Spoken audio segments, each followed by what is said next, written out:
Hello everyone, welcome back, and in this particular video we will talk about Coulomb's law because previously in the previous two videos we have already discussed about electrostatics, basics of electrostatics, what charge is, what is the nature of charge, how many types of charges are there, and we have studied all these things. Okay, we studied about quantization also and additivity also, we studied about conservation of charges also, and in the same series we are going to discuss one more topic, and from here the most important part of electrostatics begins, that is the Coulomb's law.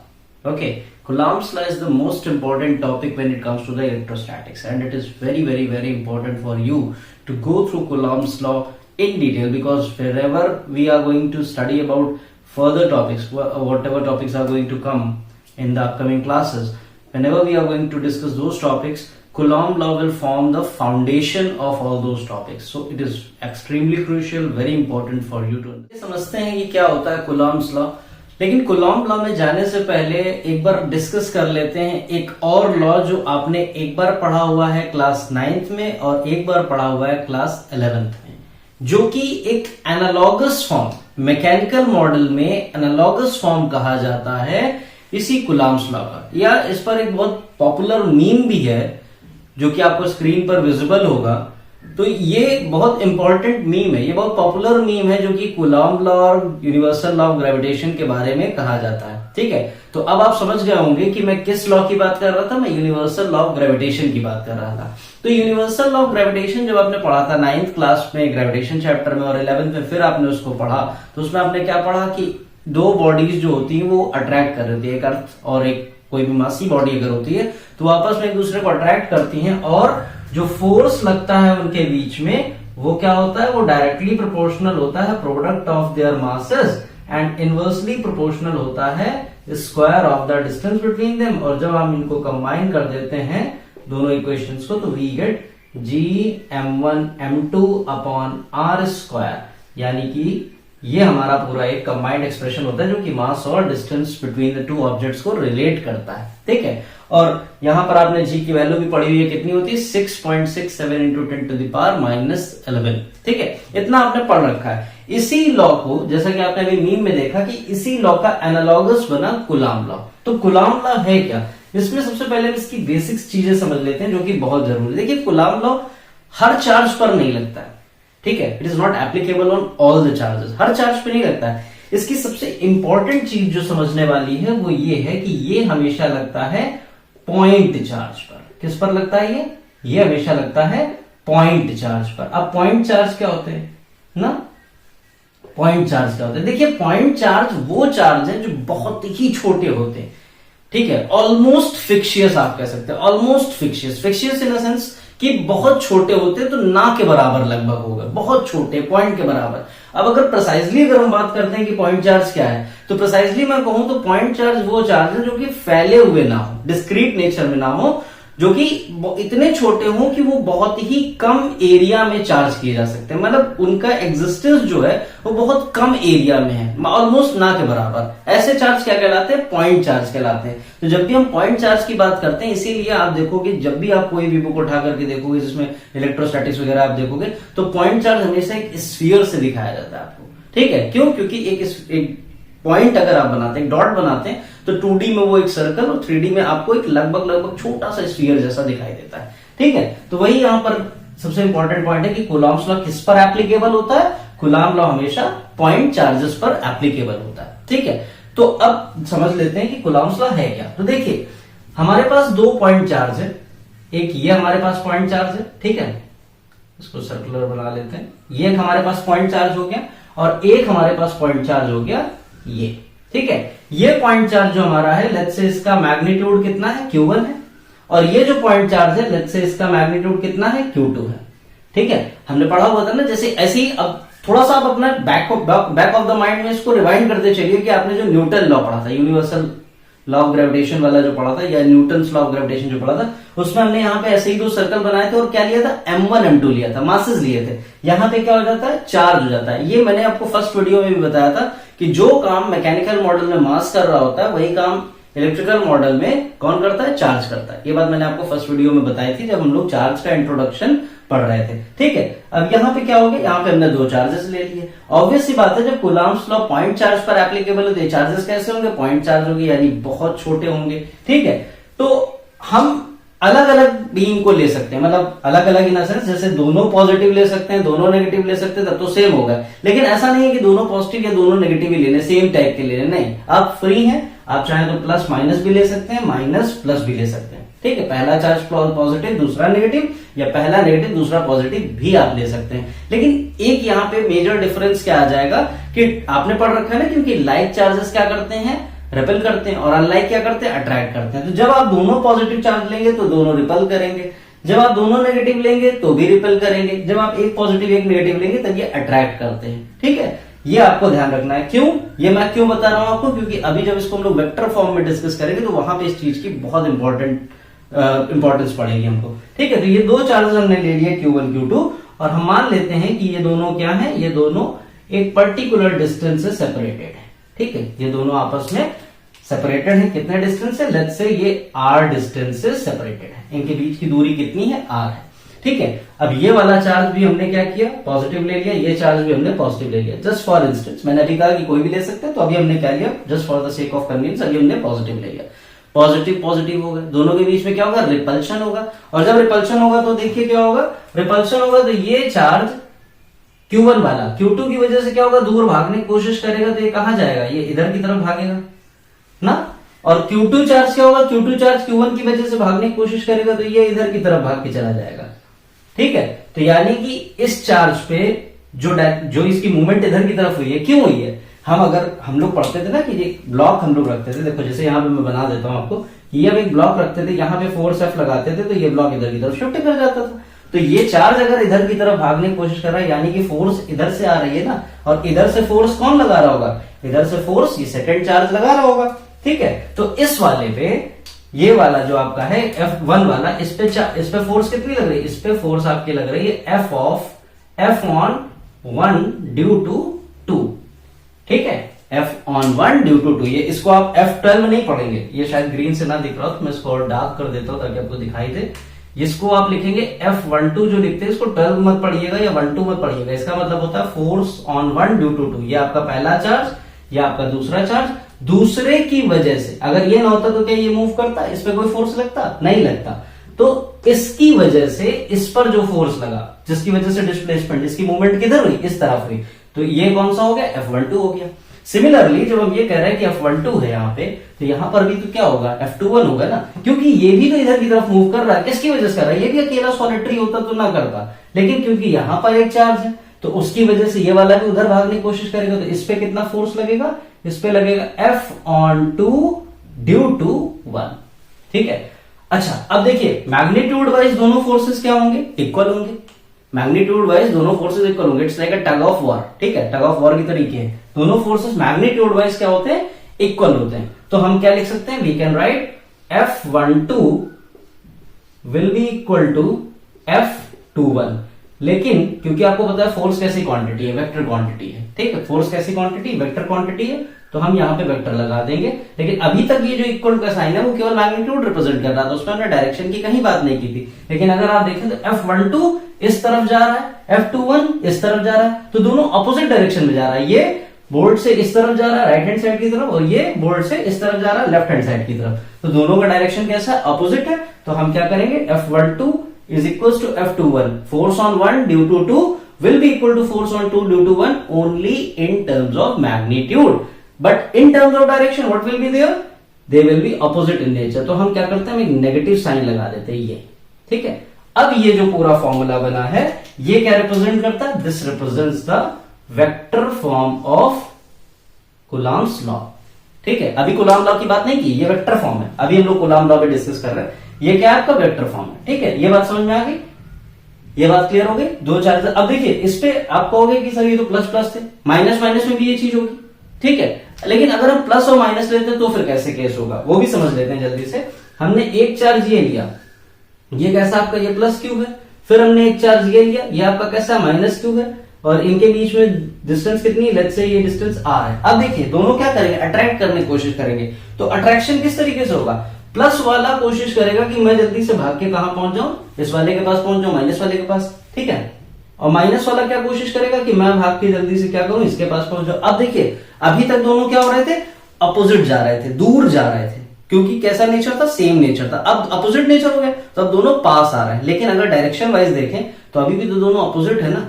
Although they are approaching close to each other, दोनों एक दूसरे के पास आने की कोशिश कर रहे हैं। लेकिन अगर इन दोनों का स्पेसिफिक सेपरेटली हम अगर बनाते हैं डायरेक्शन, तो डायरेक्शन कैसा होगा, ये वाला कौन सा फोर्स है, ये फोर्स हो गया आपका F12, ठीक है, ये 1 चार्ज ये 2 चार्ज F12, और ये फोर्स कौन सा हो गया F21। तो अगर आप गौर से देखें तो F12 की डायरेक्शन बेटा क्या हो गई, ये हो गई, और F21 की डायरेक्शन क्या हो गई, ये हो गई, ठीक है। तो दोनों एक तरीके से क्या है, एक दूसरे की तरफ अप्रोच कर रहे हैं, लेकिन डायरेक्शन तो अभी भी 180 डिग्री चल रहा है ना, अभी भी दोनों एक दूसरे से बिल्कुल अपोजिट डायरेक्शन में। स्टिल अभी भी ये जो आपका फॉर्मूला था, ये अभी भी क्या होगा, it will hold true for both the cases, ठीक है। तो चाहे पॉजिटिव नेचर हो दोनों चार्जेस का, चाहे दोनों का नेगेटिव हो, चाहे एक पॉजिटिव एक नेगेटिव हो, this formula will hold true and this is the vector representation of the Coulomb's law. अब हम लोग समझ लेते हैं कि कूलम्ब्स लॉ है क्या।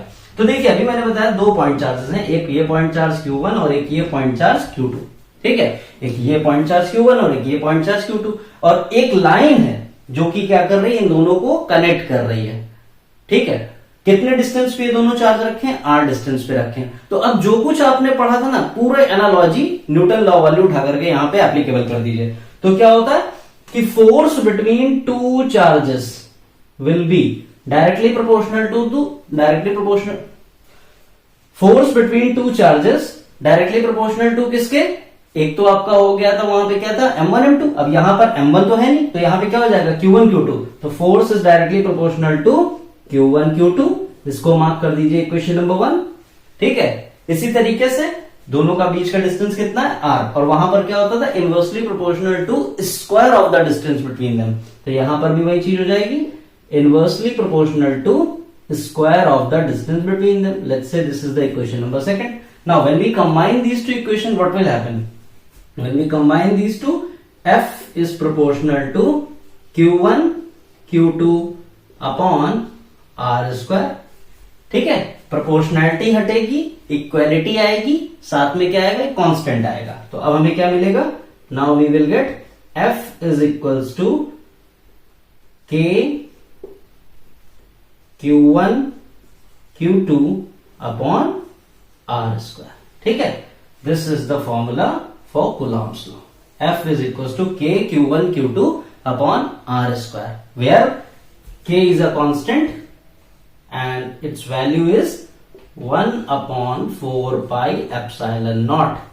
K आपका होता है कांस्टेंट जिसकी वैल्यू होती है 1 अपॉन 4 पाई एप्सिलॉन नॉट। और अगर आप गौर से देखें तो ये आपका क्या है, दिस इज एप्सिलॉन नॉट, इसको हम पढ़ते हैं एप्सिलॉन नॉट, ठीक है। और इसकी वैल्यू कितनी होती है, देखिए केवल एप्सिलॉन नॉट की वैल्यू जो होती है वो होती है 8.854 इंटू 10 टू द पावर -12, ठीक है। यूनिट क्या हो जाती है, यूनिट इसकी हो जाती है कूलम्ब स्क्वायर पर मीटर स्क्वायर पर न्यूटन, ठीक है। तो ये आपको याद रखना है। और अगर बात करें पूरे के की, क्योंकि यहाँ पे बाकी कांस्टेंट्स हैं, 4 पाई भी एक कांस्टेंट है, 4 पाई की वैल्यू 3.14, तो अगर आप ये सब पूरा कैलकुलेट करेंगे तो के आपका जो आता है, k comes out to be 9 into 10 to the power 9, ठीक है, न्यूटन मीटर स्क्वायर पर कूलम्ब स्क्वायर, ठीक है।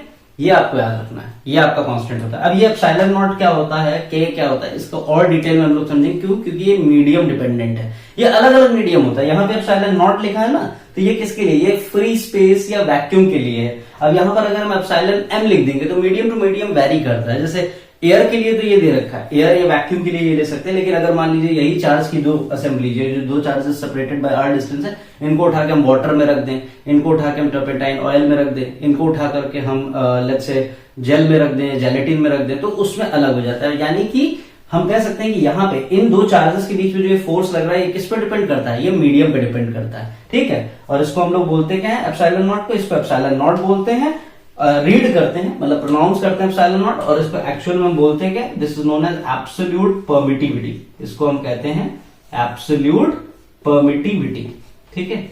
ये होता है आपका एब्सोल्यूट परमिटिविटी, एब्सोल्यूट परमिटिविटी। अब ये एब्सोल्यूट परमिटिविटी, रिलेटिव परमिटिविटी और भी टर्म्स मिलेंगे जो कि हम लोग आगे अपनी फर्दर क्लासेस में उसको डिस्कस करते रहेंगे, बट अभी के लिए आप ये समझ लीजिए कि ये एब्सोल्यूट परमिटिविटी होता है। ठीक है, तो कूलम्ब्स लॉ क्या होता है? Coulomb's law in vector form F12 will be equal to minus F21, मतलब force on 1 due to 2 will be equal to force on 2 due to 1.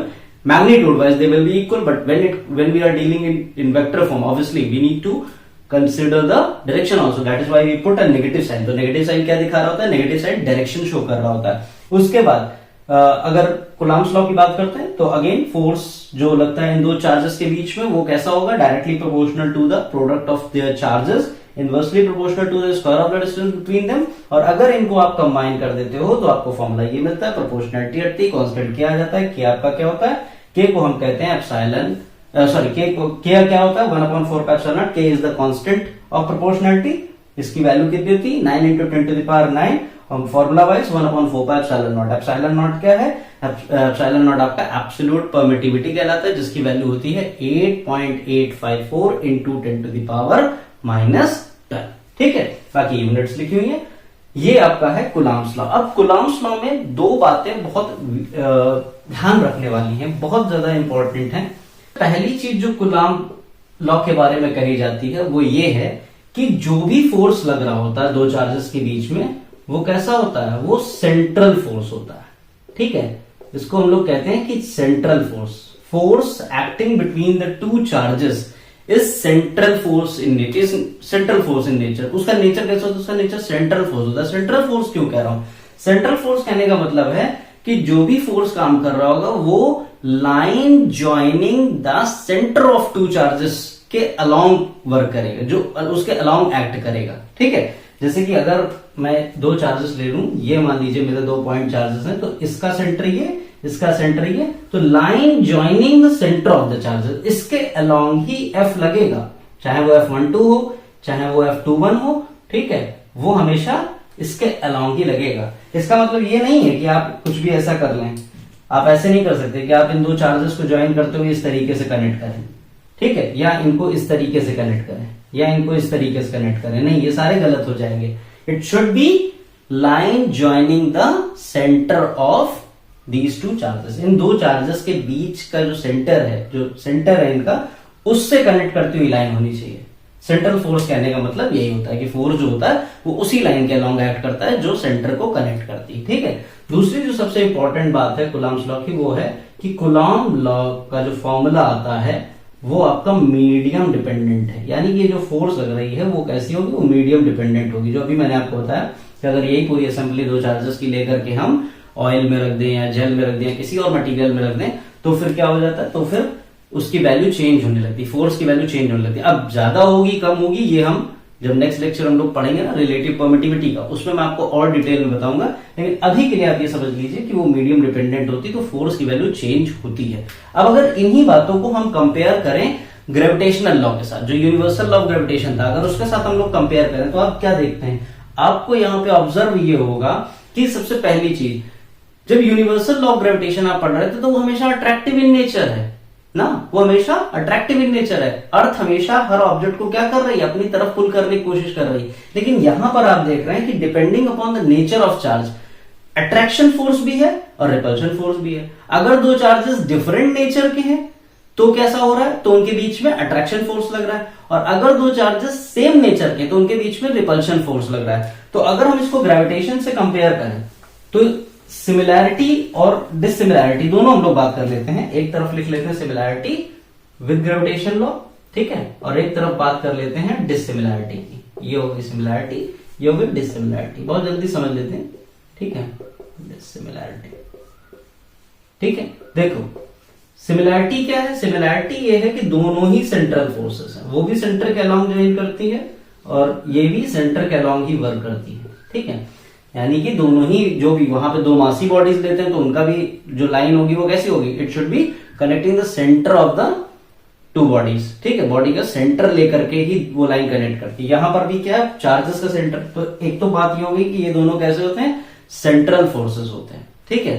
दोनों ही, चाहे न्यूटन लॉ ऑफ ग्रेविटेशन ले लीजिए, चाहे कूलम्ब्स लॉ ले लीजिए, दोनों के दोनों क्या है? दोनों के दोनों सेंट्रल फोर्सेस हैं, ठीक है। दूसरी चीज क्या है, दोनों पॉइंट ऑब्जेक्ट पे काम कर रहे होते हैं, ठीक है। ऑब्जर्वेशन के पॉइंट ऑफ व्यू से अगर देखा जाए तो दोनों पॉइंट ऑब्जेक्ट पे काम करते हैं। चार्जेस भी यहाँ पे कैसे हैं, पॉइंट चार्जेस हैं, और वहां बॉडी भी कैसी होती है, पॉइंट बॉडीज लेते हैं, मतलब बहुत ही पॉइंट मास ऑब्जेक्ट हम लेते हैं, ठीक है। तो पॉइंट मास ऑब्जेक्ट पे ही वो भी वर्क कर रहा होता है।